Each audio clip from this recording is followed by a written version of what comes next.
Prezados ministros,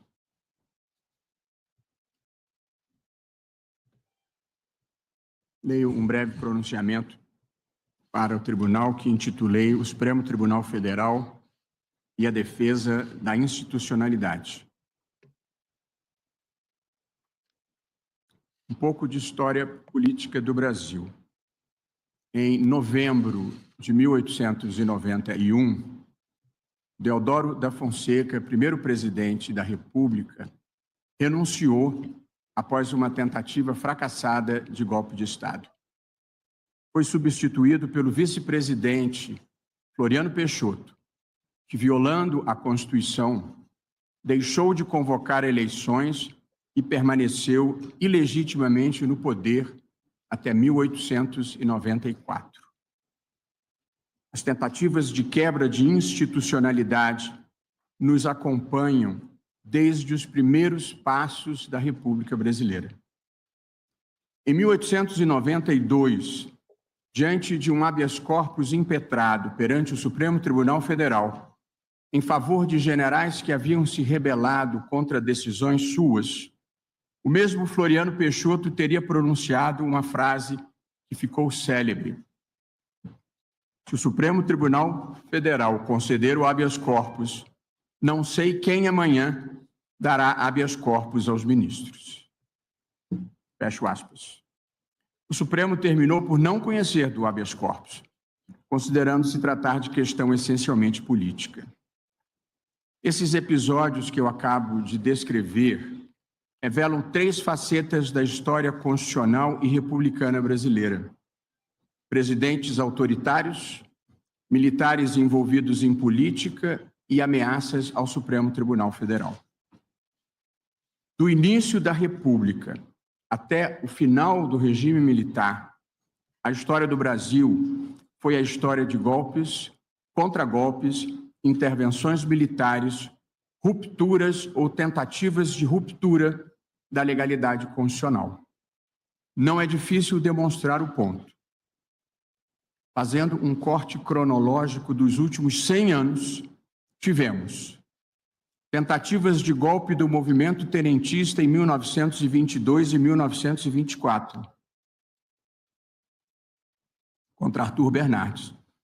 A Revolução de 30, a Revolução Constitucionalista de São Paulo de 32, a Intentona Comunista de 1935, o golpe do Estado Novo de 1937, a destituição de Getúlio Vargas em 1945, o contragolpe preventivo do Marechal Lott em 1955 para assegurar a posse de Juscelino Kubitschek e duas rebeliões contra Juscelino Kubitschek, Jacareacanga em 1956 e Aragarças em 1959. A lista continua e inclui o veto dos ministros militares à posse do vice-presidente João Goulart quando da renúncia de Jânio Quadros em 1961. O golpe militar de 64. A prorrogação do mandato de Castelo Branco com o cancelamento das eleições de 1965. O ato institucional número 5 de 1968. O impedimento à posse do vice-presidente Pedro Aleixo em 1969. A outorga pelos ministros militares da emenda constitucional número 1, que na verdade foi uma verdadeira Constituição de 1969, com o Congresso fechado. Os anos de chumbo do governo Médici, com tortura, censura e exílio. E o fechamento do Congresso pelo presidente Geisel em 1977 para a outorga do pacote de abril, mudando as regras eleitorais. Do início da República até a Constituição de 1988, o sistema de justiça não conseguiu se opor de forma eficaz às ameaças autoritárias e às quebras da legalidade constitucional. Um pouco da história do Supremo Tribunal Federal. Não foram poucas as ameaças, o desrespeito e as violências contra o Supremo Tribunal Federal. Da proclamação da República à Constituição de 1988. Ainda com Floriano Peixoto, por longo período, deixou ele de nomear ministros para o tribunal, levando à falta de quórum para julgamentos. E também, em desconsideração, o próprio Floriano Peixoto nomeou, em outro momento, para o tribunal um médico e um general, sem nenhuma formação jurídica. Em 1931, Getúlio Vargas reduziu o número de ministros e aposentou compulsoriamente, por decreto, 6 deles, em retaliação aos que haviam condenado os insurrectos dos movimentos de 1922 e 24. Ainda sob Vargas, em 1937, a Constituição do Estado Novo previu que decisões do Supremo que declarassem a inconstitucionalidade de lei podiam ser submetidas ao Congresso e derrubadas. Em janeiro de 1969, o regime militar aposentou compulsoriamente, com base no Ato Institucional número 5 de 68, os ministros Evandro Lins e Silva, Victor Nunes Leal e Hermes Lima. E ainda em 1969, a junta militar, com o Congresso fechado mais uma vez, aumentou o número de ministros do Supremo de 11 para 16, para nomear juízes alinhados com o regime. Como se passam as coisas numa ditadura? Eu e muitos de nós aqui vivemos uma ditadura. Conhecemos pessoas que foram torturadas, conhecemos jornalistas que foram censurados e compositores que tiveram suas músicas proibidas. Conhecemos pessoas que foram para o exílio, professores que foram arbitrariamente afastados dos seus cargos. Muitos de nós ficamos sabendo de fontes seguras de pessoas que desapareceram, ou melhor, foram desaparecidas.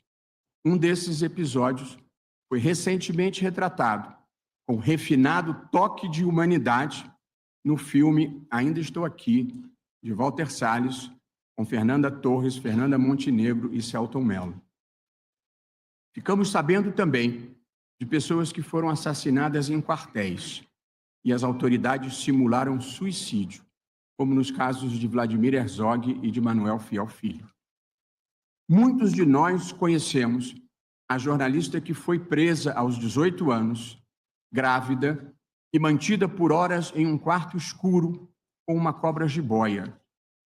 É também de conhecimento público que alguns adversários políticos do regime militar tiveram seus corpos arremessados de helicópteros em alto mar.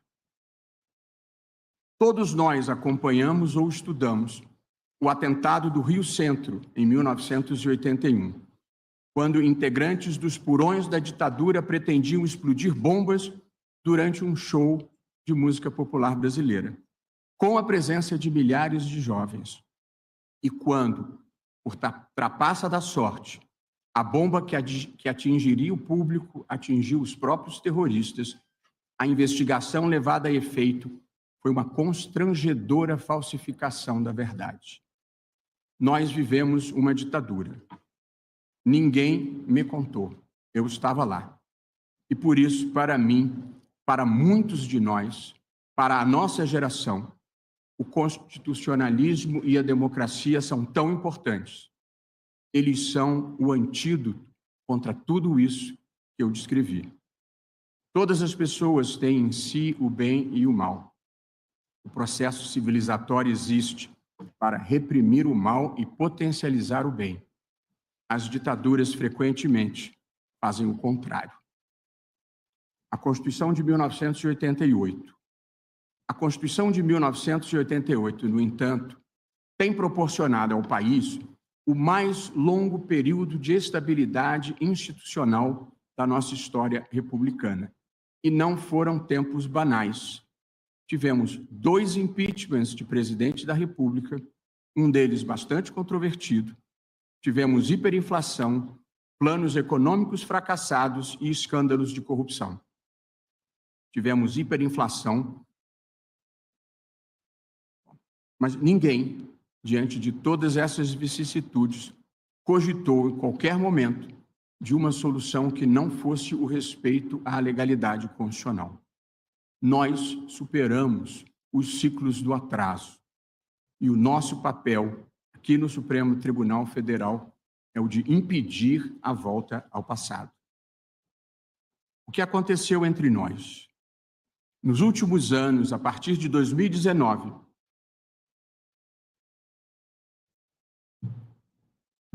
vivemos episódios que incluíram tentativa de atentado terrorista bomba no aeroporto de Brasília, tentativa de invasão da sede da Polícia Federal, tentativa de explosão de bomba no Supremo Tribunal Federal, acusações reiteradamente falsas de fraude eleitoral na eleição presidencial.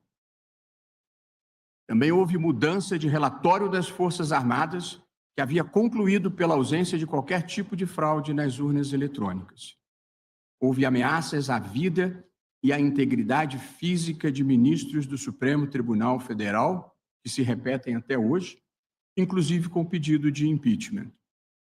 Acampamentos de milhares de pessoas em portas de quartéis pedindo a deposição do presidente eleito. Tudo culminando em 8 de janeiro de 2023, com a invasão e depredação da sede dos 3 poderes da República. E de acordo com a denúncia do Procurador-Geral da República, ainda por ser julgada, uma tentativa de golpe que incluía plano para assassinar o presidente da República, o vice-presidente e um ministro do Supremo Tribunal Federal. Foi necessário um tribunal independente e atuante para evitar o colapso das instituições, como ocorreu em vários países do mundo, do leste europeu à América Latina. Estão em curso, perante este tribunal, perante a primeira turma deste tribunal, ações penais que buscam apurar as responsabilidades por crimes diversos contra o Estado Democrático de Direito, previstos em lei, aprovada em setembro de 2021. A denúncia da Procuradoria-Geral da República foi aceita com base em indícios de crime. As ações penais têm sido conduzidas com observância do devido processo legal, com transparência em todas as fases do julgamento. Sessões públicas acompanhadas por advogados, pela imprensa e pela sociedade. Advogados experientes e qualificados ofereceram contraditório. Há nos autos confissões, áudios, vídeos, textos e outras provas que visam documentar os fatos. A marca do Judiciário brasileiro, do primeiro grau ao Supremo Tribunal Federal, é a independência e a imparcialidade. Todos os réus serão julgados com base nas provas produzidas, sem qualquer tipo de interferência, venha de onde vier. Faz-se aqui o reconhecimento ao relator das diversas ações penais, ministro Alexandre de Moraes, com inexcedível empenho, bravura e custos pessoais elevados, conduziu ele as apurações e os processos relacionados aos fatos acima descritos. Nem todos compreendem os riscos que o país correu e a importância de uma atuação firme e rigorosa, mas sempre dentro do devido processo legal. Em contraste com um passado que nem vai tão longe, cabe registrar aqui: não houve nenhum desaparecido, ninguém torturado, nenhuma acusação sem prova. A imprensa inteiramente livre. As plataformas digitais com regulação equilibrada, que exclui apenas a prática de crimes e de atos ilícitos. Conclusão.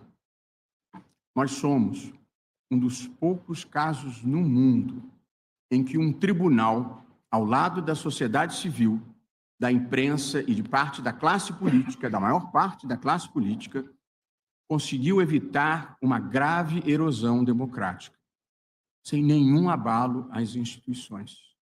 Em meio a muita incompreensão, contribuímos decisivamente para preservar a democracia. E como gosto sempre de lembrar, a democracia tem lugar para todos, conservadores, liberais e progressistas. Ninguém tem o monopólio da virtude e ninguém tem o monopólio do amor ao Brasil. Quem ganha as eleições, leva. Quem perde, pode tentar ganhar nas eleições seguintes. E quem quer que ganhe, precisa respeitar as regras do jogo e os direitos fundamentais de todos. Isso aqui é uma democracia constitucional. Essa é a nossa causa, essa é a nossa fé racional. E como toda fé sinceramente cultivada, não pode ser negociada. Obrigado pela atenção.